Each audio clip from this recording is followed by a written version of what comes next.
ಕಣ್ಣೀರಿನ ಕಥೆಯು ಕಂದನ ಜೀವನದ ವ್ಯಥೆಯು.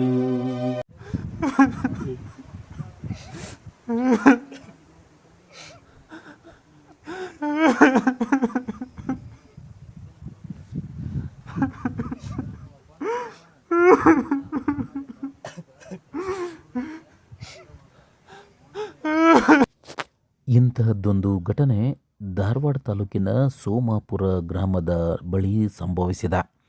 ಸೋಮಾಪುರದ ಬಳಿ ಇರುವ ಮೆಣಸಿನಕಾಯಿ ದಾರಿಯಲ್ಲಿ ಹೊಲಕ್ಕೆ ಹೋಗಿ ಬರುವಾಗ ವಿದ್ಯುತ್ ತಂತಿ ತಗುಲಿ ರೈತನ ಸುಮಾರು 1,00,000 ರೂಪಾಯಿ ಮೌಲ್ಯದ ಎತ್ತು ಸಾವಿಗೀಡಾಗಿದೆ.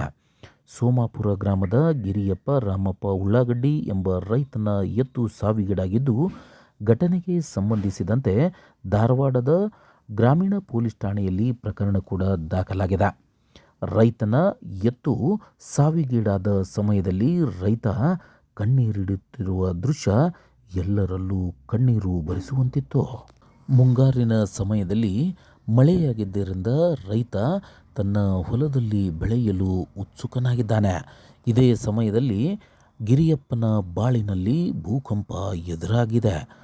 ಎತ್ತು ಸಾವಿಗೀಡಾದ ಪರಿಣಾಮ ಆತನಿಗೆ ದಿಕ್ಕೇ ತೋಚದ ಸ್ಥಿತಿ ನಿರ್ಮಾಣವಾಗಿದೆ.